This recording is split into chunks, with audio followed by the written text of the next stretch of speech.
So hello and welcome to season 11 of the Mundane to Magical online summit series.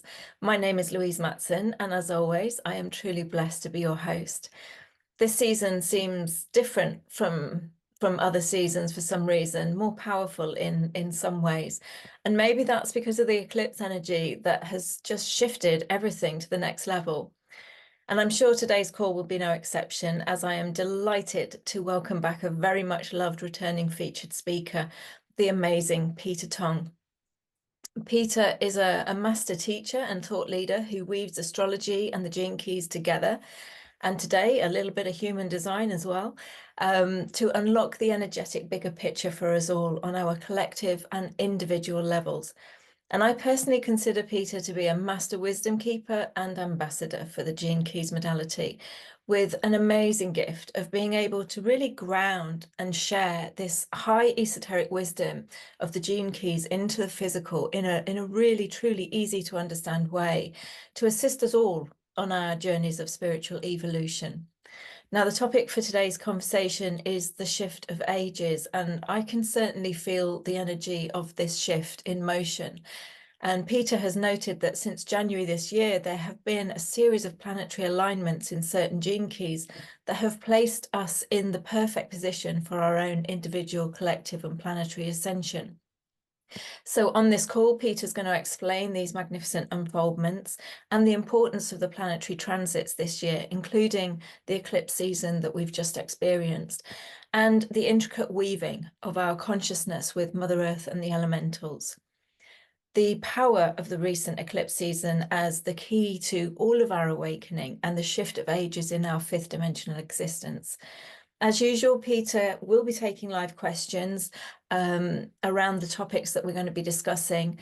And if we have time, some of the Gene Keys questions. But I highly recommend that you take Peter up on his special offer, which is a reduced price one-to-one session for him to go deeply into your profiles. The link to get your free profile can be found on the free gifts page, so please check that out if you haven't already got your profile. But this conversation is going to go more into the energies that we're experiencing today. So without further ado, let's get started. I wish you a very warm welcome back, Peter. It's a true blessing to have you join us again on the show. Well, thank you. What a lovely introduction that was. Beautiful, perfect. You don't need me on the show, Lou. You can do it. I don't hold all the wisdom. Great, great. So I know we were chatting just slightly before we went live, and you were saying you just wanted to give a brief introduction to the Gene Keys, and then really the main focus is to dive into, just what's going on with the amazing planetary energies and what it all means for us moving forward. So I shall let you introduce the Gene Keys to those people who may not have an understanding or an awareness of those, and then we'll dive straight in. Perfect. Thank you so much.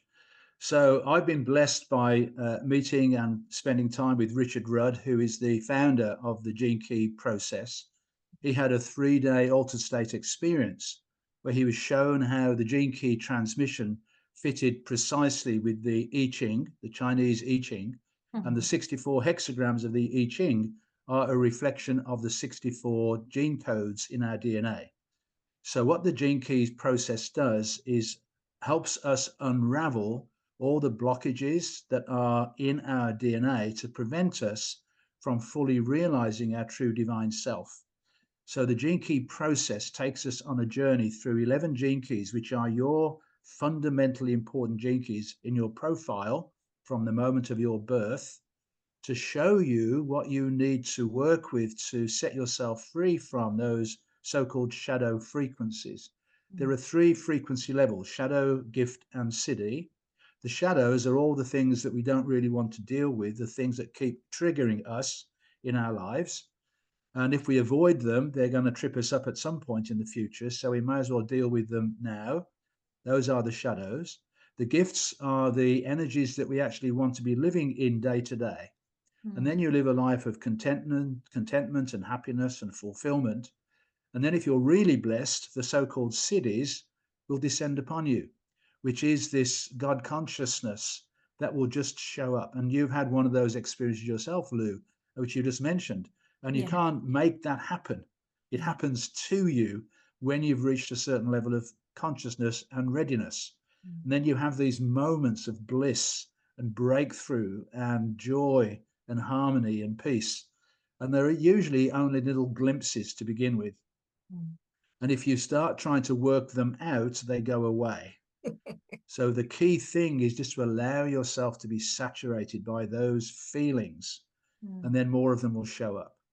So it's a beautiful, very, very safe, structured process, and that's why I work with it. It's become phenomenal for me, the synchronicities that are showing up in people's profiles and the timing when we're having the sessions to really help them clear out any final residues of the old system, to set them free to step into this new earth, which is now upon us. So 64 gene keys, of which you have 11 specifically that you are dealing with in your life. And the precision blows me away. Or every single session I have is something that's showing in their profile that actually happened in their lives. It's quite remarkable. And it is an energetic transmission. So it's not just a chat. Energetic work is being done through them, as it will during this session today. People will have moments of awareness and awakening, and even feelings inside of some sort of shift as a result of this discussion. So I'm absolutely honored and blessed to be part of the Gene Key transmission, and I am an ambassador on behalf of the Gene Keys in supporting the whole process, which I'm very, very happy and honored to do. So that's a very brief introduction, but I think that's all I need to do at this point. And I will include some gene keys in the discussion, and people don't need to understand the gene keys particularly, because I will explain what they represent as we go through this process. Absolutely. Okay. Right. So there have been some amazing planetary transits this year alone, and I'm sure that there are many, many more to come as well. So I don't know where you want to start, and whether Let's you start at want to let's start start at at the the beginning. beginning. Let's start at the beginning. So what I want to do is review the last 3 months. So from January the 20th to April the 20th, specifically, because from my perspective, this is the shift of the ages and the anchoring in of the new energies. But it's going to be really helpful for people to review this last 3 months. We're in Mercury retrograde right now. So to review the last 3 months, to see what's happened in your life during this time and why things happened when they did, and how it was all part of the shift that we need to go through. All of us, we all need to go through this shift. So I'm going back to January the 20th, where there was this amazing event that took place. And it began with Pluto being in Capricorn since 2008. And Capricorn is the old structures, the old way. And Pluto is the transformer. And if you remember, back in 2008 is when we had the first crash in the American housing market. Yes. So since then, Pluto has been making its way through Capricorn through till January the 20th. So it's been stirring everything up, transforming the old patriarchal way of doing things in every single way. Then on that date, it was at 29 degrees 58 minutes of Capricorn. It couldn't be any later. And then the sun came into a precise conjunction with it. Yeah. So the sun illuminated. Pluto is of the underworld. It doesn't like to be seen. So the sun said, come on, Pluto, you're coming out into the light today to reveal all that we need to see. Then the very next day, they moved together into Aquarius. So this was one, not the only one, but one of the birthing points of the new age of Aquarius, when Pluto shifted out of Capricorn and into Aquarius. So the old energy being completely transformed and now shifting into the new energy. And Pluto in Aquarius is all about power to the people. So you've got a little important message from Jenny there you may want to look at. Yeah, it says, I have no sound. There's no icon to turn on sound. Everybody else, can everybody else hear us? Okay. Can you give me a thumbs up or yes? Yeah, yeah, great. Okay, fabulous. I think it must be an issue for you at your end, Jenny. I don't think there's anything that I can do about it. There might be a mute button or something, but it might be your device as well. But there will be a replay if you are having issues with sound. But thankfully, we seem to be okay. Yeah. Otherwise, Okay. Yeah. Okay. So that was that event that took place. Now, Pluto is very slow moving. And what happens with me is, Louise, I get the information at the last minute. So I don't get much warning. And so as this unfolded, I began to realize that what was going to happen was Pluto is so slow moving, it was staying in the gate that enters into Aquarius, which is the 60th gene key. And the 60th gene key shadow is all about limitation and restrictions, and it's been there for several years. So you think about the last 4 years and all the restrictions and limitations the governments have placed upon us, the medical system, all of that stuff preventing us from being true to ourselves. So this was the shift of the ages. Okay, so now then, Pluto's so slow moving, it stayed in that gateway in the 60th gene key.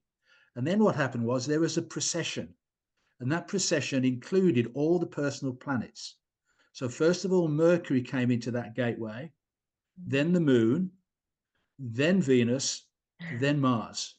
And it felt to me like Pluto was holding that gate wide open for them to move through to transform their own energies. Mercury about our thoughts and our thinking, our beliefs, the moon about our feelings, Venus about our relationships and our money, and Mars about how we're going to act in the world. So these were like transformational moments moving through the 60th gene key. And so that was my realization that all of the aspects of us were going to be leading us through this transformative process, leading us into then the annular lunar eclipse on March 25th. And that lunar eclipse took place in the Aries Libra axis. But before that took place, we'd moved through all the Pisces gene keys. And the Pisces gene keys include some of the most powerful ones. The 22nd, which is all about human suffering, and the 55th, which is the gene key of the Age of Aquarius and stepping out of the old Piscean age. And the dark side of Pisces was the suppression of the feminine. So this was letting go of all the victimhood that the feminine has experienced over the last 2,000 years in the age of Pisces. All of that was now coming up to be cleared. So now we step out of Pisces into Aries, which is the new beginning, and then immediately we have this lunar eclipse. So now that lunar eclipse is the Aries Libra axis. And what that's about is Aries is I'm now starting out on a brand new journey. I am the fool in the tarot, and I've got to go on my own mission. So this is about my needs. What do I need for my life to function well? But Libra is about the needs of the other. So how do I find this balance in my life, harmony and balance, Libra, between my own needs and the needs of the other people in my life? And that's what that eclipse was about. So that could lead to some real challenging struggle. There'll be some people in our lives that we're no longer going to associate with because they're not coming on the journey with us. Some of those are family members, and it's really tough. How do we navigate through that situation?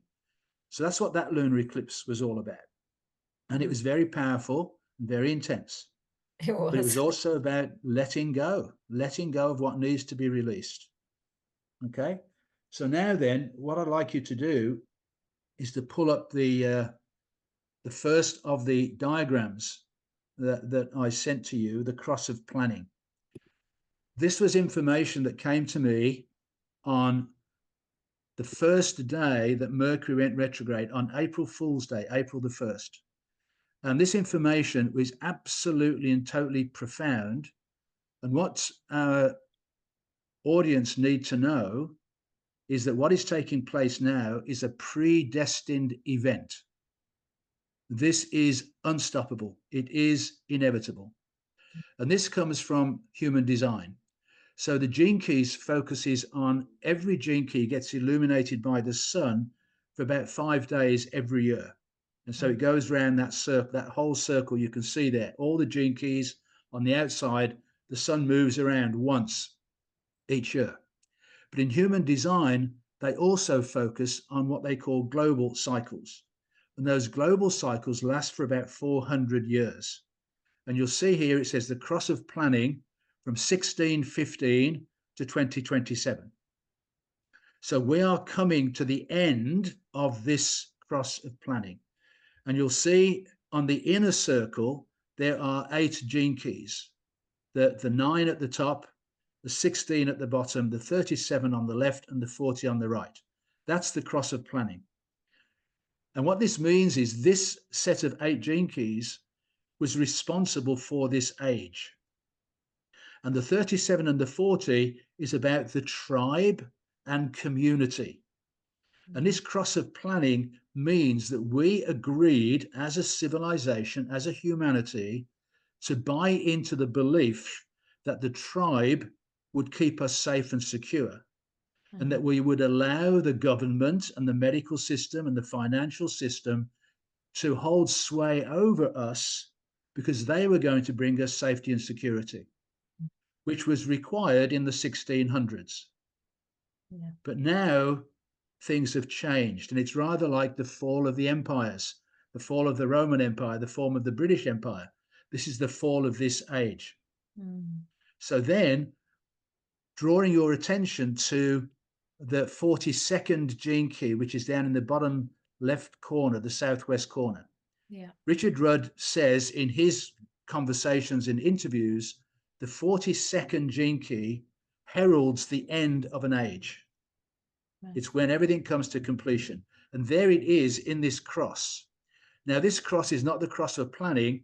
It's the cross between the 42, 32, 61, and 62. And that cross is called the cross of Maya, M-A-Y-A, the illusion. So all of this belief in that system was an illusion. Right. And the 61 you'll see circled in orange, because that is the most important gene key in this journey into the future, because the 61, you'll see this, well, you won't see, it doesn't say so, but the shadow of the 61 is psychosis. So we have been trapped in what they call mass formation psychosis, mind control, as we've come to the end of this age. So the 61 really represents our inner truth.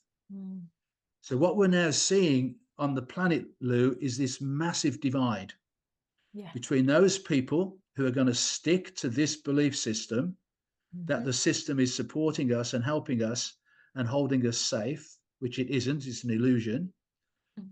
That's one group of people. And then the other group of people are the people who get the shift that's required, which is our own inner truth.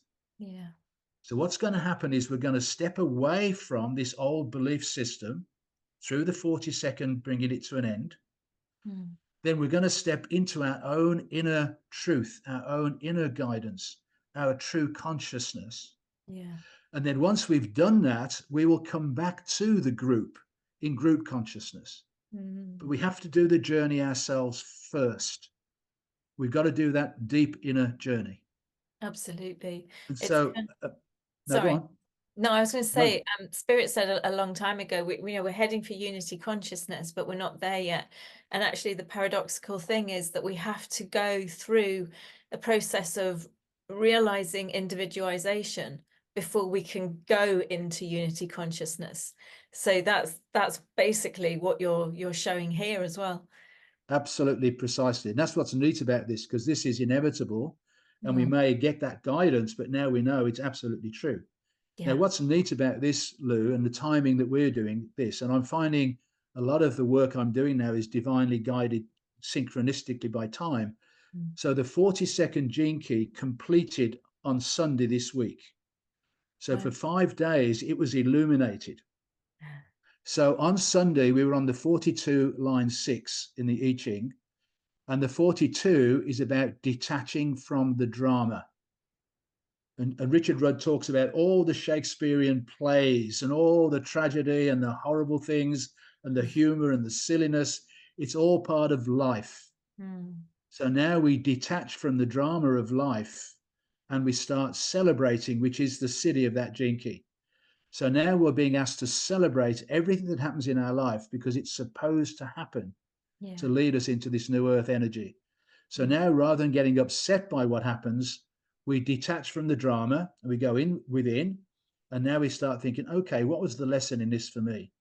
Absolutely. So what we did a ceremony. We had a little group meeting on Sunday, and we did a ceremony whereby I invited people to write down the words that there were their blessings for all that's happened in their life so far, the deepest struggles and challenges. What was the blessing in that? And I wrote those words down, and then we did a little fire ceremony, and we burned those blessings in the fire to set them free and set ourselves free from them. And so then you step into the other cross, which is the other diagram. If you want to pull that up, Lou. Yeah. This is where it gets really exciting. There we go. Oh, no, same There one. you are. Is that so now? No, that's the right one. okay? So this is now the cross of the sleeping phoenix. And you'll see now it says from 2027 to 2438. So this is that 400-year cycle that we're now entering. Wow. And Richard Rudd, in his book, where he talks about the gene keys, talks about the year 2027. He talks about 3 years of great significance: 1987, harmonic convergence, 2012, the end of the Mayan calendar, and 2027. And he said in 2027 is when we will come into rhythmic resonance, into the harmony of the spheres. And I was thinking to myself when I read that, I think it's going to happen before then. Yeah. Right. So what he was talking about, if you look on the left-hand side, you'll see where it says the 25 inside the diagram is the 55. Yeah. Yeah. And so what he's saying is when we hit the 55 line 6 in February 2027 is when we will have fully moved into the new earth energies, the age of Aquarius. Right. Okay. And so that's in the year 2027. However, this is what I learned from this diagram and the total solar eclipse. So if you imagine the outer circle is fixed. So those 10, 1, 46, 7, 15, 2, 25, 13, they hold space the whole time. Yeah. But then the inner ones, they're like cogs in a wheel. They shift around. And so they get to a new position after these 400 odd years. So this is the new plan for the next 400 years. And we know it ends up in the 55 as the age of Aquarius. Yeah. What I didn't know until April the 1st was this magical thing. And that was the total solar eclipse had this absolutely precise alignment, which had the Earth, the Moon, the Sun, the North Node of the Moon, which is our future destiny, and Chiron, the wounded healer. And they were all absolutely in a line at 19 degrees of Aries. Which gene key is 19 degrees of Aries? The 51. Right down in the southwest corner. Where we had the 42 has transformed into the 51. Yeah. Now, what does the 51 represent? Deep traumatic shock.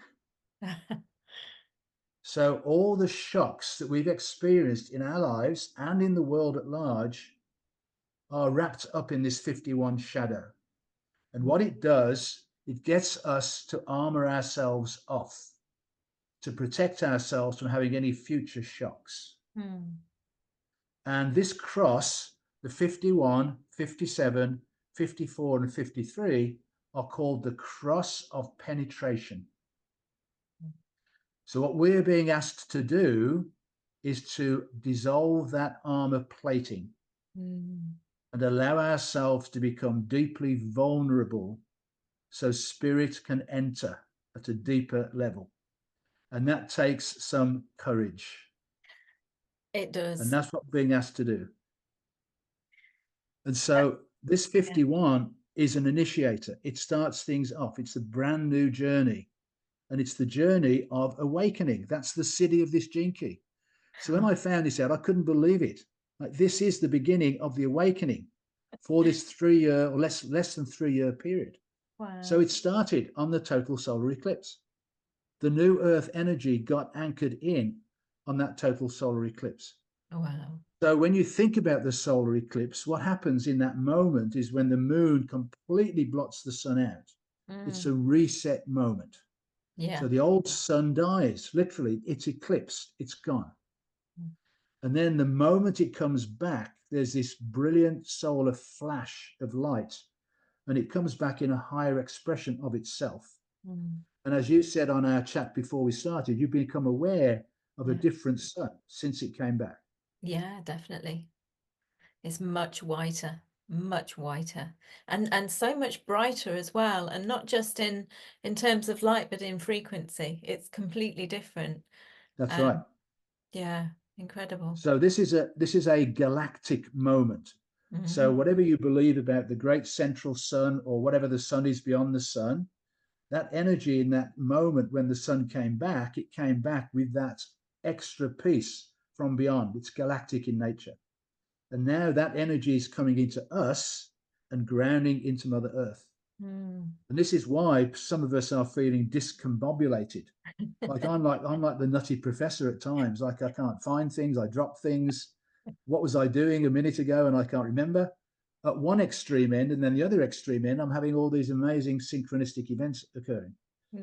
So we've got to be really kind and generous with ourselves under these conditions. But we've also got to get fully grounded in our bodies when we're going to do anything like driving.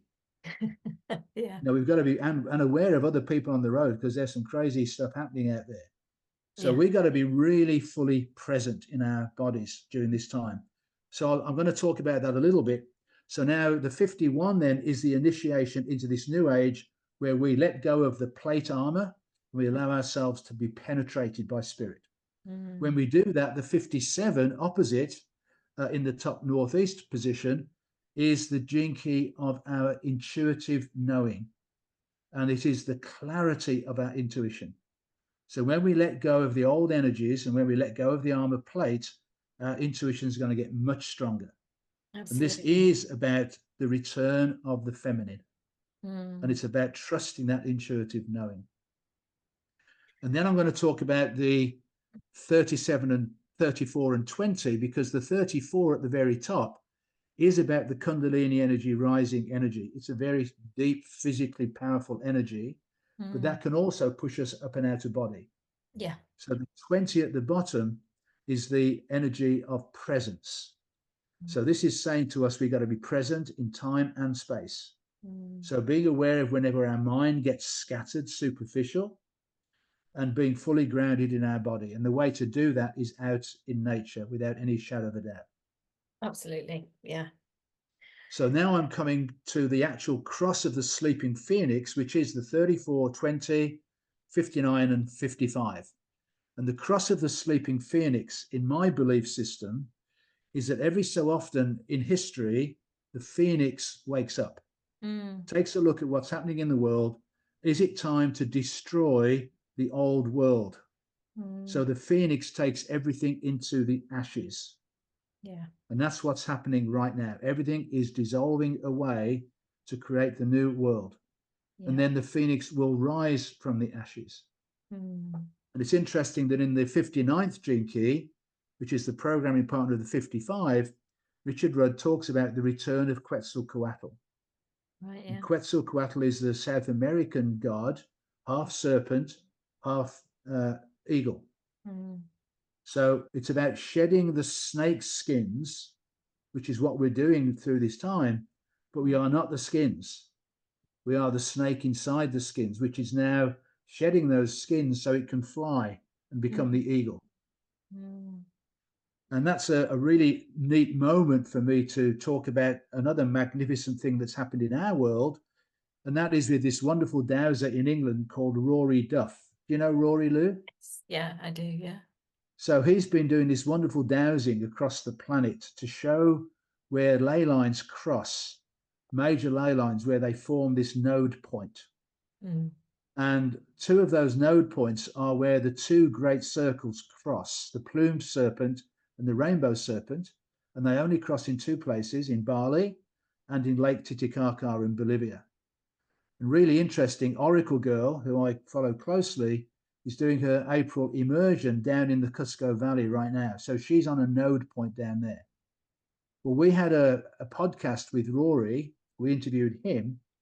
And after we'd finished, he said he would find our node point here in Victoria, where the two ley lines cross, which he did. So since the spring equinox, we had our first gathering on March 17th, St. Patrick's Day, deliberately to connect with the elemental energies on our node. And to our absolute amazement, 40 people showed up. So we did this first group meditation on that node point. And what Rory says is when you do those meditations on those node points, you actually create the Grail cup. The Grail is not a physical artifact. No. It's actually a sacred geometrical pattern from which you can source once it's established. So these node points that happen all over the planet, Rory's got a website called the Sacred Network, where he indicates and more node points appearing all over the planet where people can go to meditate.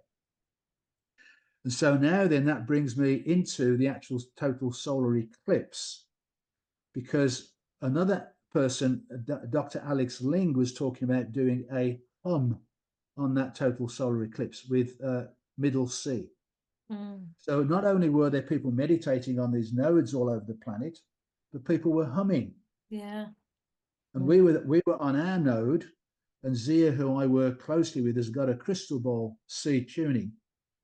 So she played the crystal ball while we were on that node for the 4.5 minutes while it lasted. Wow. Now, as I said earlier, my daughter Angela is in Mazatlan, Mexico right now, where that total solar eclipse came on land. It was quite remarkable that she ended up there without knowing that, and then found out later on that this was what was happening. And she said it was an absolutely profound moment. First of all the people there went into a really reverent space. It went really quiet. The birds stopped flying. It was absolute stillness. Wow. Then it went really cold. One of the things that happens in a total solar eclipse, there's no sunlight. It really does. cold. And then she saw this incredible seed of light as the first glimpse of the sun came back. And then this massive solar flash, which is what you're talking about, Lou, of this new sun returning in that moment. Yeah. And this is then the birthing of this Age of Aquarius through this 55th gene key, which is this journey now until 2027. And that 55th gene key then is what's now becoming the central focus. And the shadow of the 55 is victimhood. So now it becomes really important for all of us to no longer play the role of the victim. Yeah. And we know whenever we're blaming, complaining, or comparing. We all do it, we're all human. Yeah. So we just catch ourselves in those moments. And we pause and we breathe and we take full responsibility for whatever we were complaining about. Because this freedom, which is the city of that gene key, is an internal freedom. It doesn't matter what's happening in the outer world. Yeah. We set ourselves free from the inside out. And the outer world is self-imploding anyway. So we don't need to have any anxiety or worry about it. It is dissolving away. The Phoenix is guaranteeing that on our behalf. So what we've got to do is hold to the highest frequency that we can. Which brings me into the next major event, which is yet to come, which is on Saturday this week. And the evolutionary astrologers are saying this is the most significant astrological event this year. Well, we've already had a ton. And now this is the next one. And this is a a Jupiter-Uranus conjunction. Yeah. It's taking place at 21 degrees of Taurus. And this is a 14-year cycle. So again, it'd be really good for our viewers to check back to January 2011. And again, under Mercury retrograde, review this 14-year period because it's been bringing this old age to an end. So whatever's happened over this 14 years has been leading us into this new energy coming up this week. And so then we've got another 14-year period to look forward to, with Uranus and Jupiter setting this impulse on Saturday. It's already starting today, actually, but the precise conjunction is Saturday. Now, what's that about? Well, Uranus is all about our personal freedom that comes through sudden and unexpected change. And we can't avoid it. It's bound to happen. So if you're not on your journey, you're going to get a whack across the head to put you on it, if you're paying attention to it. I was just thinking that degree is bang opposite my ascendant. So, and I There's your wondered why. descendant. I wondered why it's because of things that have happened with one of the speakers. I was going to have a call on the Saturday, but she's had to reschedule. So that day is free. And I was like, okay, it's an opportunity for people to catch replays. But actually, I think it's because of this. Yeah, absolutely. Yeah. And so that Uranus is what's literally forcing us into our freedom if we're not ready to accept it. So let's accept it so we don't have to go through any trauma, right? We don't want any more trauma. Yeah. So then Jupiter is the expansive energy. It's the optimistic. It's the bright, open space for us to move into. And so this is another situation, and you can begin to see that this whole period since January has been about endings and beginnings. And there's a whole series of them. And so then we've got another one on the 23rd when we have full moon in Scorpio.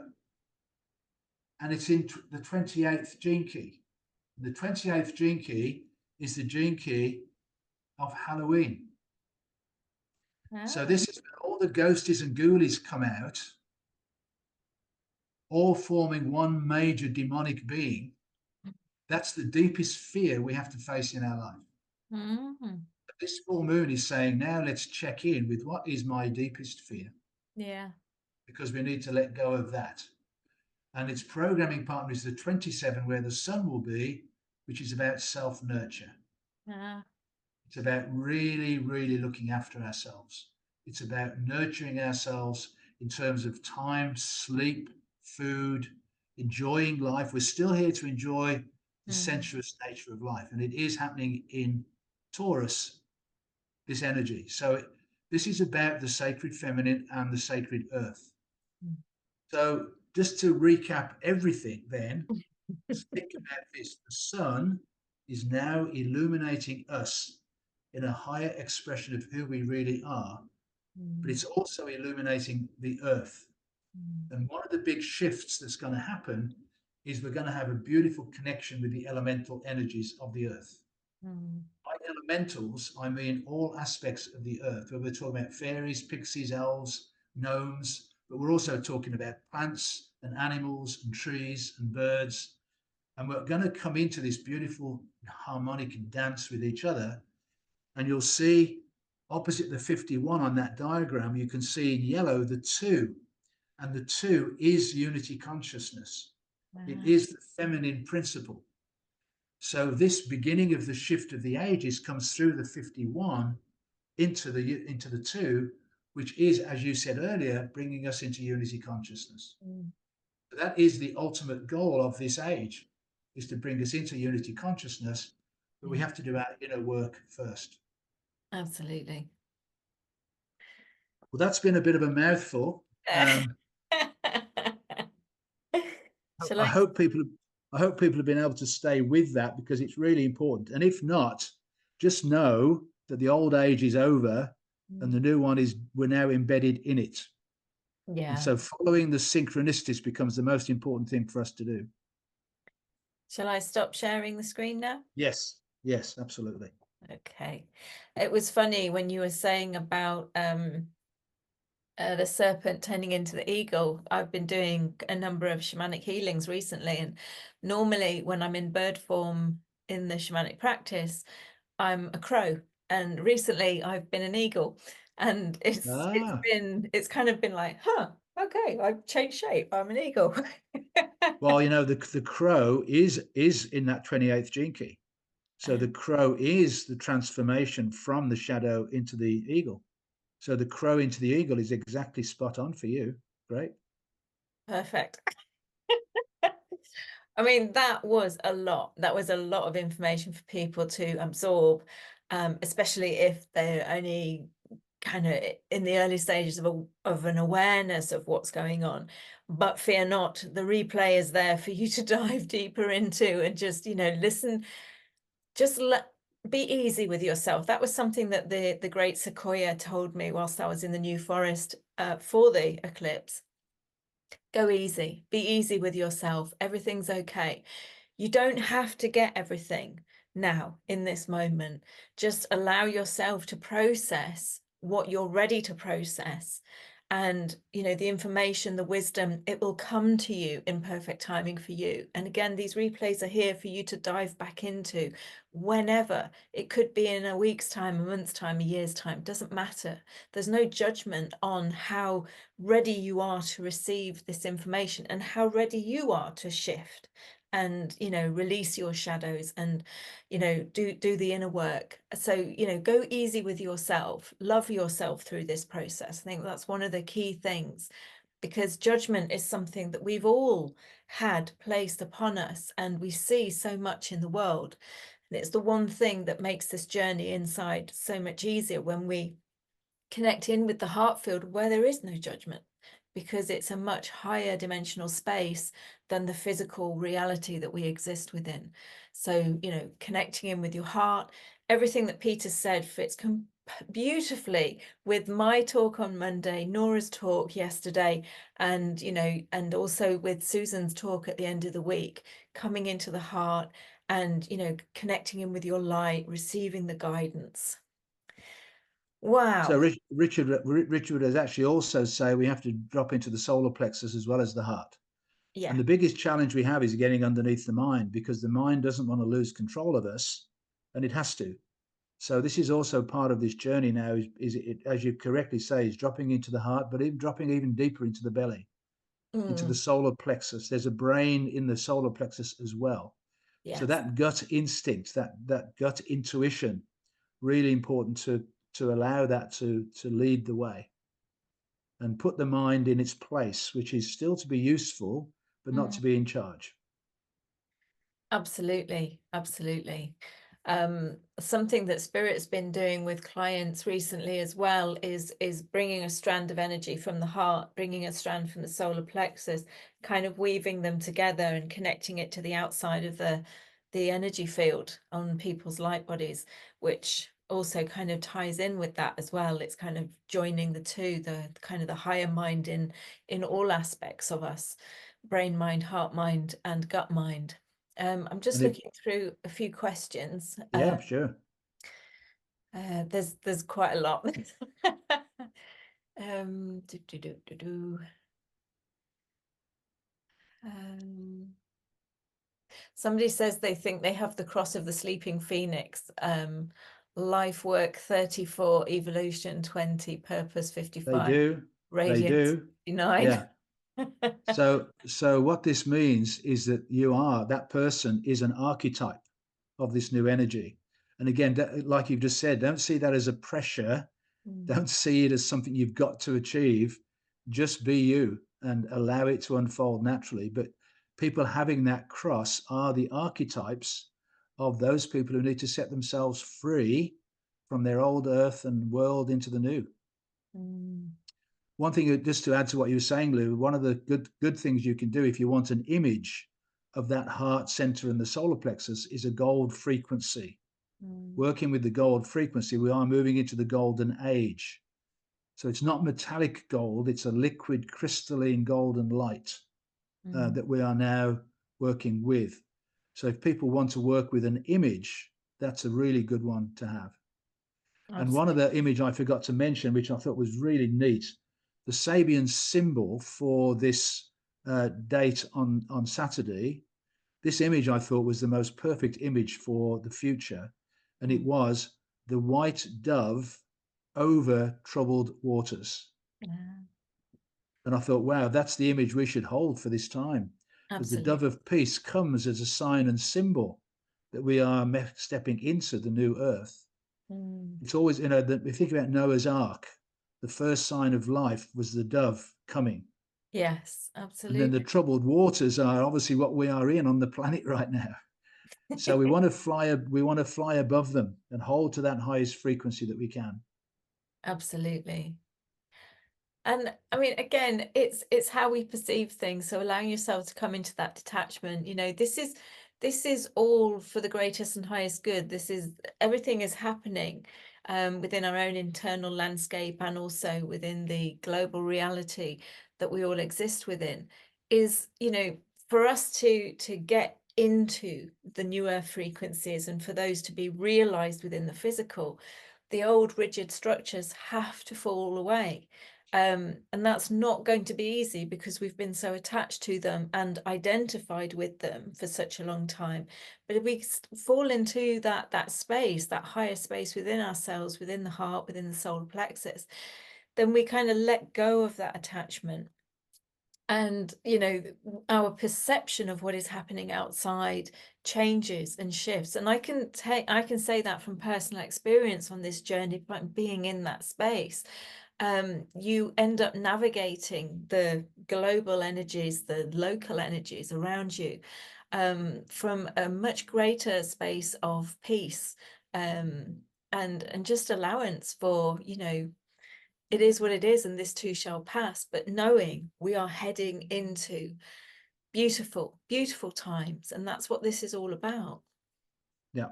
So I just saw Joy just asked a question about the 62.6 in her attraction sphere. Can I answer that? You can, yeah.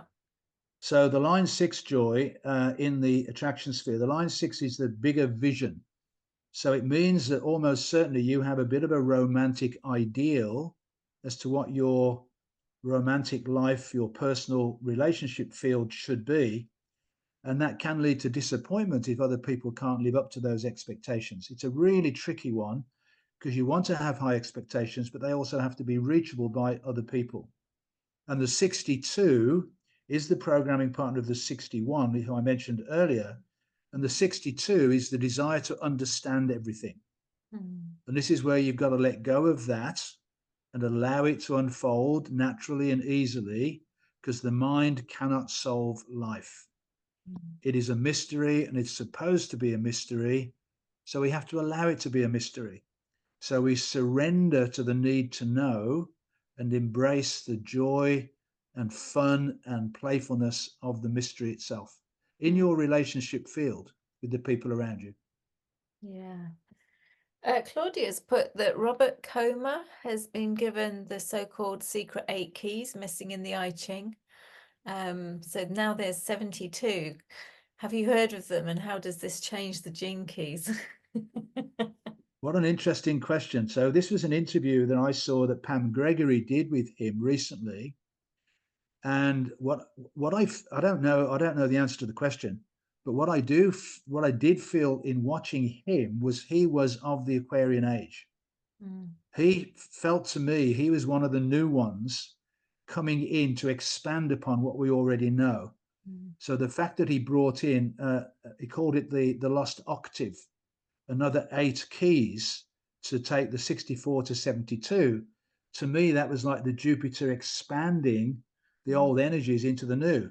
Yeah. And what he talked about was very profound. I haven't followed up with it because I've only just seen it. And Mm. I don't know the answer to it, but I do feel that there's an expansion of the I Ching even happening. There's an expansion of the gene keys happening. Oh, absolutely. And I find this all the time. I mean, because I'm a channel, it's like all of the modalities that we have grown used to, astrology included, they were for the time that they were channeled through. That wisdom Exactly. was for then, and it was there to bring us to this place. But we are now in a space where we are in a higher octave. So we're going to be bringing down even higher resonant frequency information than was possible to be brought through. So we're going to see all kinds of changes. We're going to find ourselves possibly training in a modality and then receiving information and guidance in a client session that kind of deviates from that and kind of going, oh, what shall I do? And my answer to that is go with what you're being guided to do, because the old modalities will all be evolving. Everything's going to be evolving. So it's not about kind of holding on to something hard and fast, because as you do one thing, you do all things. So that's a really important point, because again, a lot of people feel attached to their modality, Yeah. and some of the leaders of those modalities tell you you've got to be attached to that modality, and that's no longer true.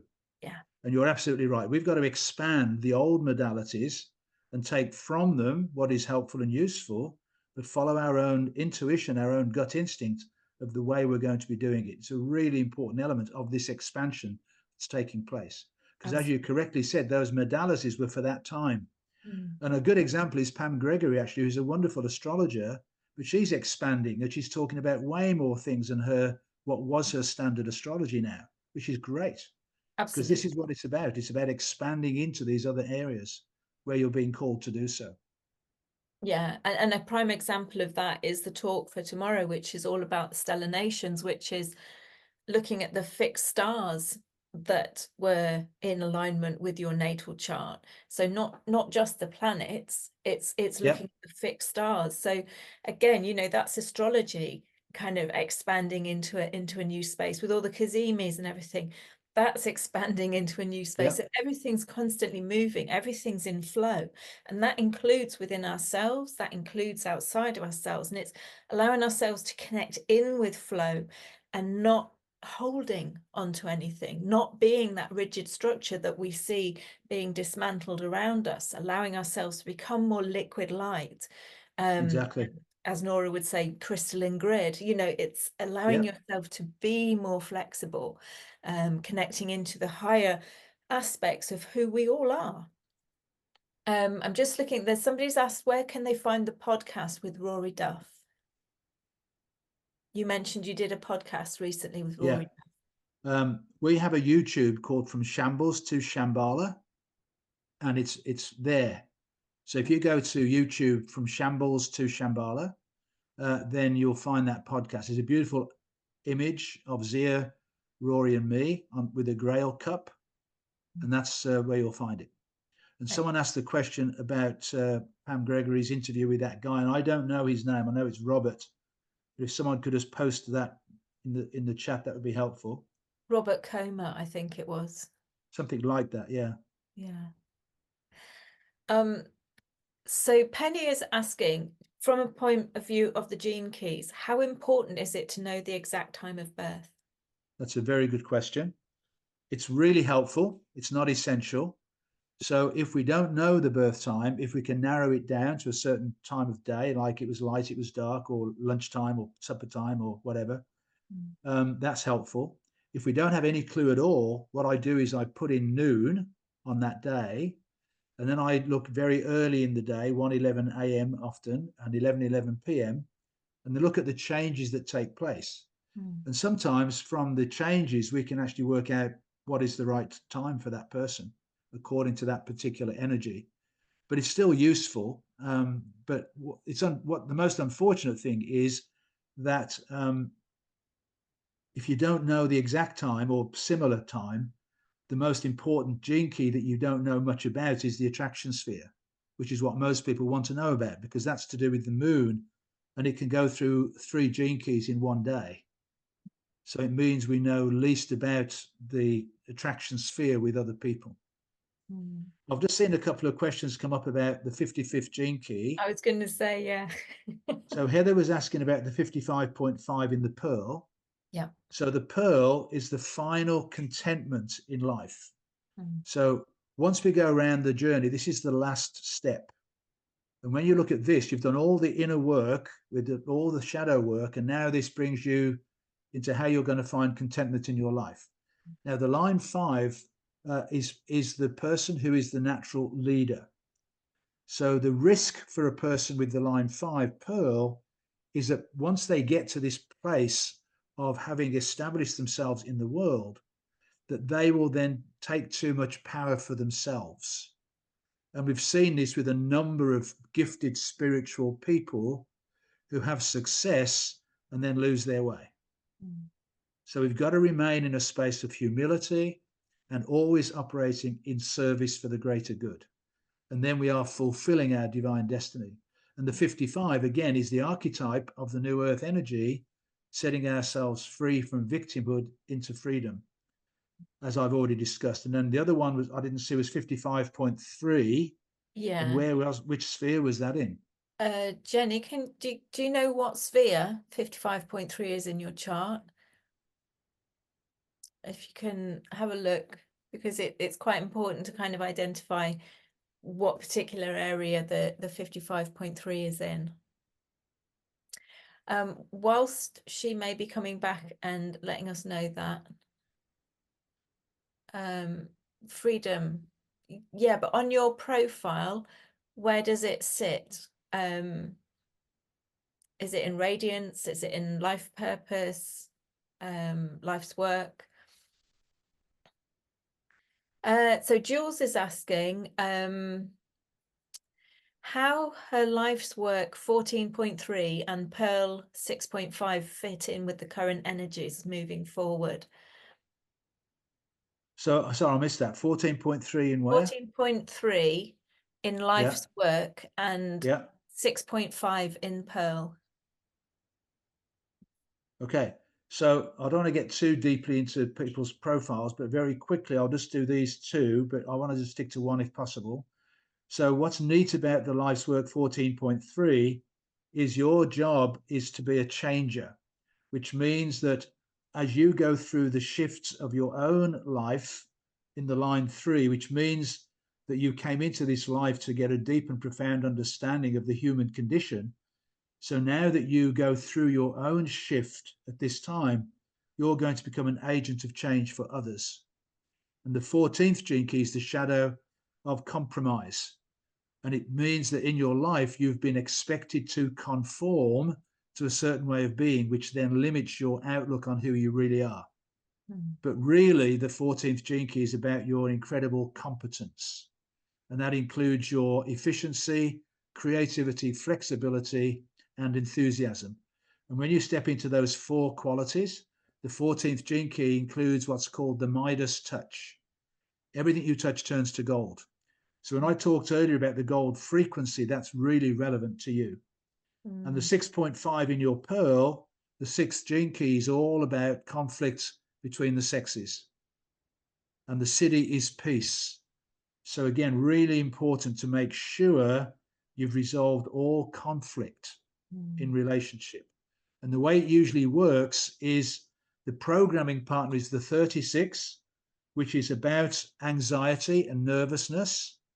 And the 6 tends to respond defensively towards that anxiety. So we go down the rabbit hole of the battle of the sexes and conflict. So your job is to be that white dove flying over troubled waters. Yeah, beautiful. Jenny has come back and said it's 55.3 in attraction. Okay, so in attraction sphere, line 3, what she really wants to have is a great deal of playful fun in her relationships. But because it's line 3, it's the emotional center. So it tends to lead to lots of upheaval and ups and downs and roller coaster rides of emotional interactions in the relationship field. And so then she's got to be really careful of becoming the victim in those relationships and what will set her free in her future relationships. That's the key. Carson has put an interesting question. What gene key would you recommend reading at this time, or is that dependent on our profile? That's a very good question. It is dependent upon your profiles to a certain degree, but if you were just wanting to look at it generally, there's no doubt at all that the most important gene key is the 55. It's a very long chapter, so it's to be done in small sections. But it is the only place in Richard's book where he does any prophesizing about the future. And so at the end of that chapter, there's several sections where he talks about sacred union couples coming together. And I've already had a few sessions where that's already happened. The twin flame concept, the way of doing business differently in the future, the whole thing about education and the way in which we need to handle our kids in the future, because they're coming in with a different set of DNA in their codes. So they don't respond in the way that we did as children. They're very different. Yeah. And this is going to be particularly true for the children born after 2027. They are the new humans. So they are coming in already in Homo luminous, but we are transforming from Homo sapiens to Homo luminous. So we are doing this so they don't have to, because we're going through the change, which can be painful. Sometimes they call them ascension symptoms, because our DNA is actually activating us into a different being. So we sometimes have to go through some painful inner changes as our organs and our systems change internally. Absolutely. There's so many people that have got 55 and 59 in their profile. It's crazy. Not a surprise, is it? Not a surprise. No, I mean, some says 55.2 in purpose. And there's somebody else who's got both 55 and 59 in their profile. Yeah, and another one, 55.5 in culture and pearl. I think, again, if you're on this call and you're receiving this transmission, it's for you. So I would suggest you go and listen back to what Peter was sharing within the pictures of was it in the Sleeping Phoenix that the 55 Yes, yes, that's right. To So really get a flavor of it. If you haven't got the book, then go and listen in. Although I think there is, if you go on the Gene Keys website, do they not have the individual Gene Keys available to kind of read? yes, yeah, there's a whole series of audio files, but you can actually do it in a different way. There's a newsletter called The Pulse, and when a new gene key gets illuminated by the sun, then Richard actually sends out the free audio transmission for that 5-day period. So right now we're in the third gene key, and it's right there, and I've just listened to it. It's superb. And we are in, as Lottie is saying, we're in innocence right now, the third gene key. But the point about what's happening in this interview today is all those people with the 55 are here for that reason. Absolutely. To know that they are the entry point to the age of Aquarius. It's phenomenal, isn't it? Yeah. And that's how it's working. You see, it's synchronistic. We don't have to do anything. It's just happening. And as you said earlier, there's no more trying. There's no more trying to make things happen. Yeah. It's just allowing it to unfold with ease and grace through synchronicity. It's easy. And that's what we have to do. Yeah. And allowing yourself to be easy with yourself and seeing it, if any of you have 55 in your gene key profile, just feeling blessed that, you chose to be here. Nothing is a mistake. There are no mistakes. And we were talking before we came on the call about free will and destiny. And I was just sharing that Spirit had shown me that, yes, we have free will, but it's not either or. They work co-creatively, because Spirit showed that, we have free will. And personally, on my journey, we have these destination points. And if we are so veered off our natural path that it would take a miracle to get us into that particular point that we need to be in a particular time, then Spirit's going to take action, and for me, it was falling down the stairs and becoming paralyzed. Quite a major deal, but sometimes it takes that to kind of really shift us out of our kind of ostrich moment where we've got our head in the sand, and I certainly did in that point in my life. But destiny and free will, they're working together. So the biggest thing is relax into it and just rejoice that actually you really are here for this time. If you've got 55 in your chart at all. So I just wanted to mention a couple of things.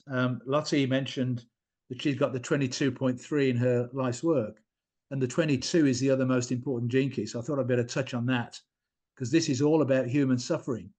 So it's the other side of the 55. It's the 22 is going deep down within to release all of the shadow frequencies.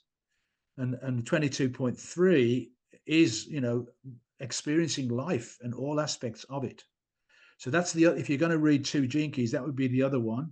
But it's the longest chapter in the book. It is. I've It, got that in uh, mind. yeah. Well, it's got its own transmission. It's that important, called the Seven Sacred Seals, right? Then the other thing I wanted to mention was someone mentioned that they were having tears. Mm, That's really important, and it's happening to me all the time now. When your soul gets touched by something that we say, the tears flow, yeah. and it's because your soul is saying to you, finally, we've made contact.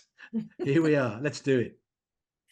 Absolutely. And it's beautiful. So enjoy those tears when they come. Enjoy whatever insights come up.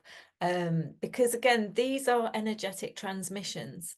And it doesn't matter if we've not been able to answer your personal gene key profile question. You've received the overall transmission, and we're all collectively joined, and we're all going through the Phoenix and the planning circles and combinations of gene key numbers, regardless whether they're in our profile or not. So allow yourself to fully receive this transmission, and allow it to do the work that it's going to do within your field, because we are shifting, we are changing, we are evolving in this now moment, and just by being here and receiving this, or receiving it on the replay. So I'm just going to I've got to throw this quick one in, because this is again how it works. It's so neat that I didn't see the person's name, but she said that she'd had an addiction to food all her life. The 24 is the addiction gene key, and the 35 is the gene key to do with food. So that could be resolved through those two gene keys on her behalf. That can be explained, because people with the 35 have a relatively low level of serotonin. So they use food to try to satiate themselves, but it doesn't work. And that's why you need to go on an inner journey to resolve that. And then the 24th then will no longer be playing a role in your life. So that's the beauty of having the session with me, in all humility, because I can see the interconnected connections between different gene keys that will give you greater insight and support on your healing journey.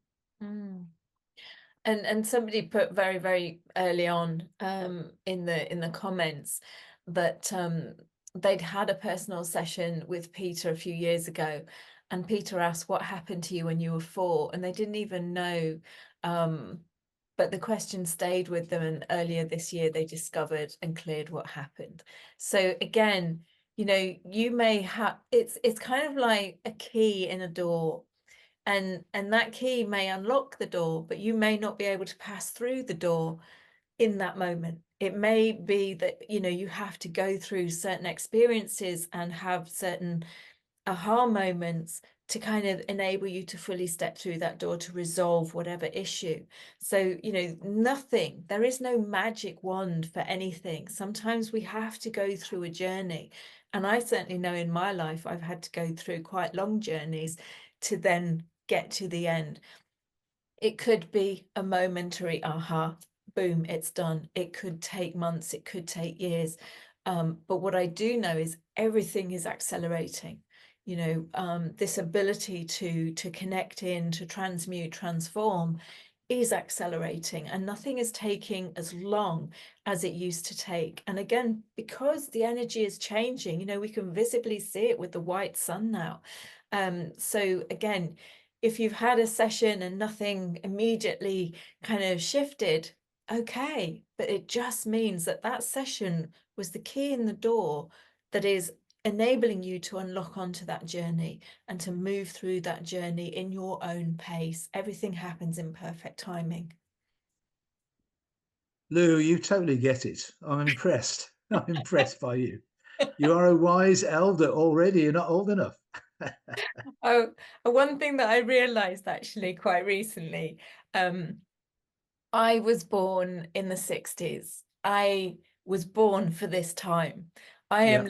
I have been twiddling my thumbs waiting to get to my wise woman phase. Yeah. Well, you've Um, arrived. You've definitely arrived. But hey, you know, and again, many of you may feel the same. It's like, you know, you were kind of treading water until you kind of landed in this space and time, and maybe it was the global energetics were there finally to support you at the vibration that you came in with, because they certainly weren't able to support me when I came in. But hey, rejoice in it. Nothing's been wasted, and there's no mistakes. Absolutely. 60s babies, yeah, 60s babies here too. Absolutely. Um, wow, okay, almost sleepless these days. Could that have to do with all these shifts? Of Probably. course. Absolutely. Yeah. Although saying that, it can have the other effect, because on the lunar eclipse, it was literally as if somebody had switched me off. I was having lunch with my ex-partner, and all of a sudden I completely zoned out, and he was like, "Are you okay?" And I said, "I have to go."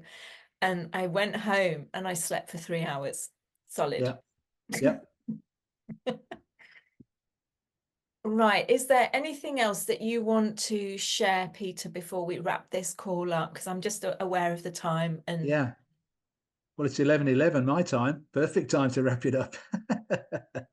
I just think it's really important for people to relax and know this is all divinely guided.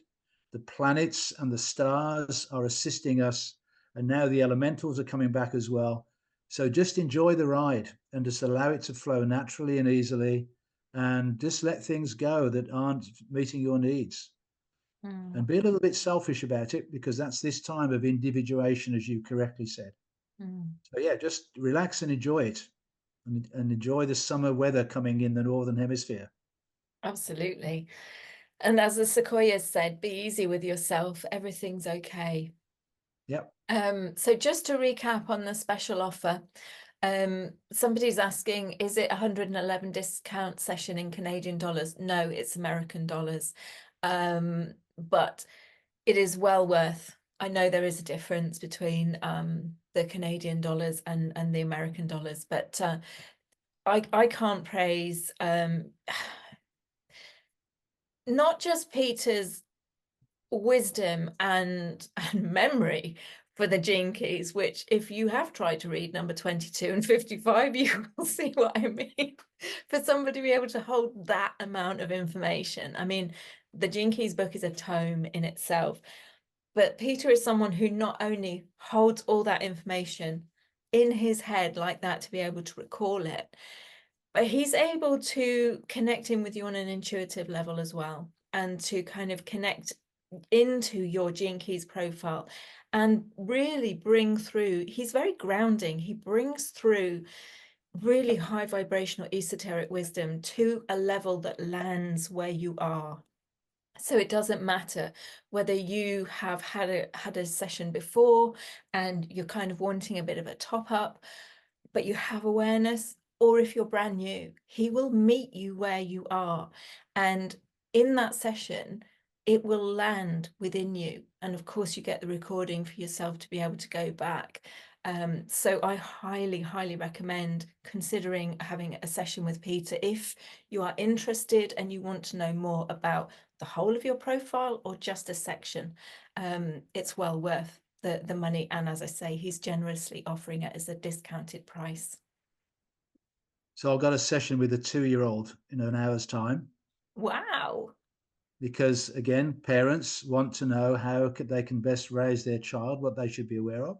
And it goes from age, I've had one actually, a younger child, just born child, right through to people in their mid 80s. Mm, So there's no limitation on anybody at any age. It's just a beautiful aspect of this. absolutely. I must admit, I have done my grandchildren's. Exactly. Of course. Yeah. Of course. Why I, wouldn't you? I said Yeah. to them, I said to my son, make sure you get the time of birth. Although it's not essential, but it does help. Yeah. Yeah. Yeah. Right. So Penny's saying, thank you for this. Mind boggled a bit, but great info. Been feeling under pressure, attacked by the world. So hopefully this will help. Allow the transmission to sink in, Penny. You know, it can be challenging traversing these waters and these energy flows that we're moving through, but just knowing that everything is meant to dismantle allows you to detach from the dismantling process, and going inside you, connecting in with your truth and your inner guidance system, in not being steered by, as Nora said, the ship of fools out there, connecting in and being your own master. Thank you so much, Peter, for joining us again. It's always a joy to connect in with you. I feel like we're family. Yeah, absolutely. Yeah. And we're both glowing. So we know there's been a major energetic transmission taking place for us and for the people on the call and on the recording as well. So this is timeless, just happens and stays with us. Yeah, beautiful. Absolutely. My pleasure. And Lou, you're a great host. I really appreciate the way you do it. It's very comfortable and very relaxing. So thank you. No, thank you. It's I couldn't do it any other way, I don't think, but yeah, thank you.